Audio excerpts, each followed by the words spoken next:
Only closure you need is understanding that you deserve better. Trent Shelton. Hi, I'm James, and this is my take on reality. In this episode, we're going to be talking about Brittany and Matt from I Love a Mama's Boy and why her seeking closure from this relationship, this extremely toxic relationship, was a horrible mistake and why she never should have met with him. Let's get it. First and foremost, closure is a lie. When you seek closure, it's because you want to draw a completion to a thing or a completion to a time or experience that you've had, and you actually want to understand why this thing happened.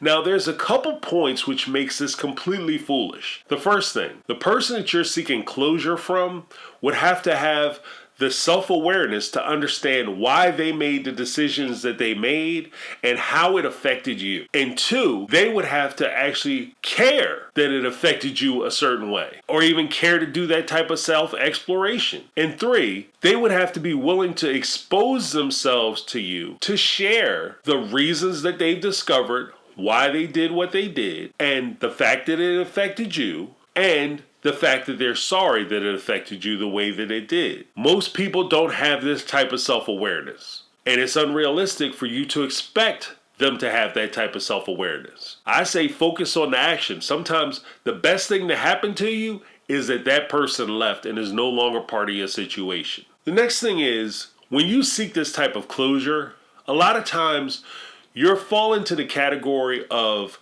I wish I said.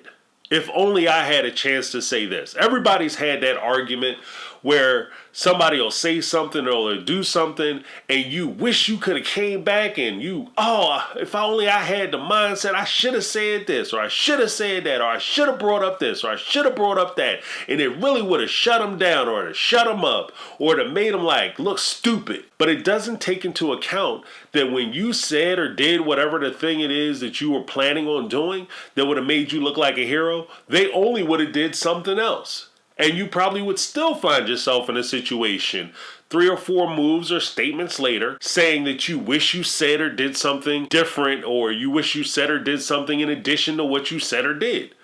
So it's all folly. During the time that Brittany was with Matt, she had to do a lot of things in order to make this relationship work. Things that she didn't necessarily feel proud about and things that she, looking back on, is upset that she went this far. For instance, she had to sit there and do a couple interviews with the mom. She went over to the house, and upon the first meeting, Kim, his mother, made her put on a grass skirt and sit there and answer questions. And she asked him, is everybody put on a grass skirt? No, just you.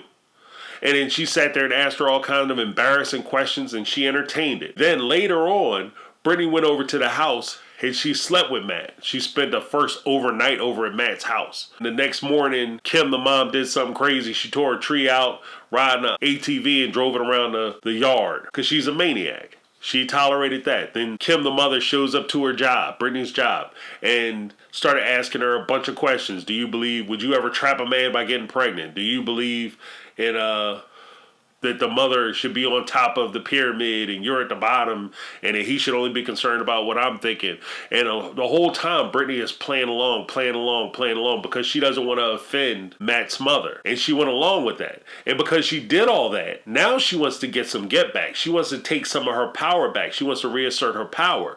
And so she thinks that she's going to have this meeting with Matt, and it's going to be an opportunity for her to take some of that power back and shuck off some of that shame that she endured while she was with Matt. So she's going to intentionally try to embarrass him. Now, as we talk about reasserting power, there's a couple just general rules. Don't ever do something that you don't feel comfortable doing.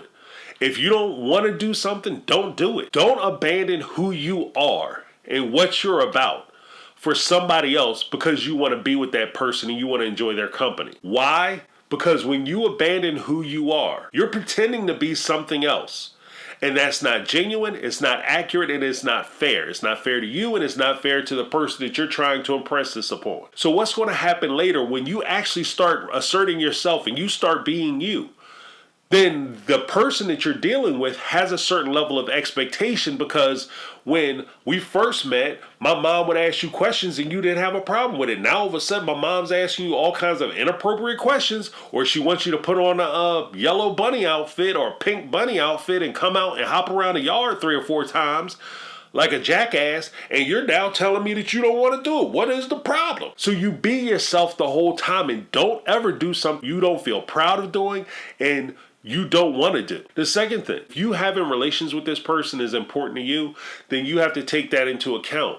If you don't want to necessarily sleep with every guy you date or sleep with every guy you go out on a date with or whatever the case may be, then when he starts showing you things that you don't necessarily like or approve of, or he's asking you to do certain things in order for you to be with him, he has you jumping through hoops and his mom has you jumping through hoops, and this doesn't seem like a relationship that you want to be a part of, then you might want to evaluate whether you want to actually give him the goodies. One of the chief mistakes in seeking closure was actually illustrated during this episode. When she sought closure, she wanted closure because she did all this stuff for Matt. She slept with him. She played the game with his mom. The mom showed up to his job. She didn't cuss the mom out for showing up to her job, and she played the mom's game, answered a bunch of questions, and she felt a little bitter about it, wanted to get some get back. So she decided to meet with Matt and bring her boss. She met with Matt. The boss was asking Matt questions. Matt decided he was getting in the huff and the puff and he didn't like it. So he got up, asked for the bathroom, and he left. And he hadn't talked to her since that point. So technically, Matt dumped her when he decided to leave because he had stopped calling her and stopped coming around. By Brittany calling him up and saying, "Hey Matt, I want to meet with you because I need to talk to you," that elevates Matt's importance, because now Matt is making decisions.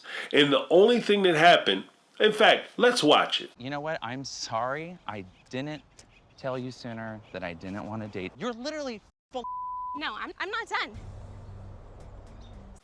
As you noticed in that video, when Matt came out, he asked some questions. He got to break up with her again, this time in person. Then when she was ready to start talking, he decided the conversation was over and he decided to get up and he left. Now, going back to the first part, she didn't get to say the thing that she wanted to say. "Oh, I'm going to say this and I'm going to say that. I wish I said. And then he just got up and left. So he didn't give her the opportunity to say the thing that she had dreamed about saying. It certainly didn't go the way she imagined it going. And then he got to break up with her again.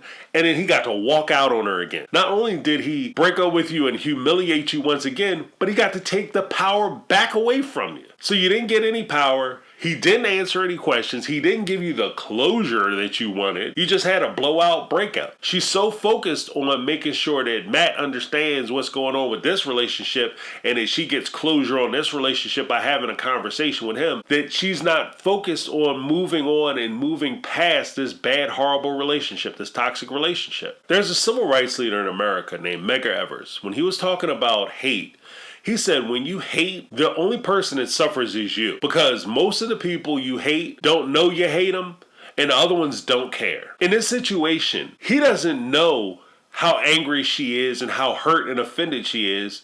And more to the point, when he found out how hurt and offended she was about the situation, because he thought he dumped her because she was childish and she was immature and all this. "My mama said I shouldn't like you. My friend said I shouldn't go out with you because you low class." He thought that's why they broke up. Only to realize that in her mind, she didn't like him.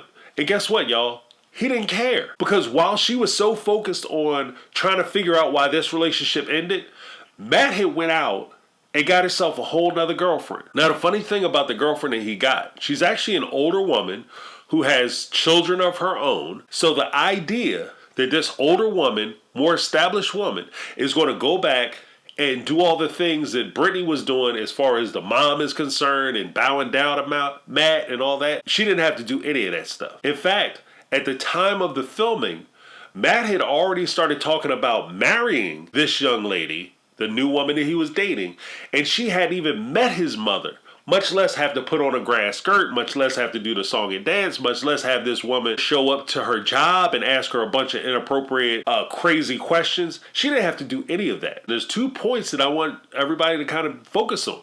One, she was being herself. She was being her authentic self. She wasn't allowing Matt to do a lot of that stuff. Matt didn't do that stuff because he knew if he tried to do half that stuff, he was going to lose her.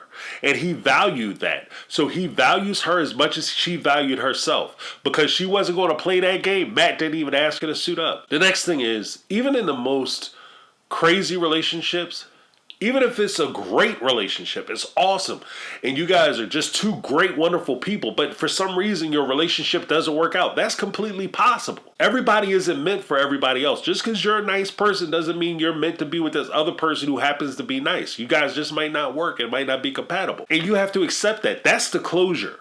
Find closure in yourself. Accept the fact that every relationship isn't going to work.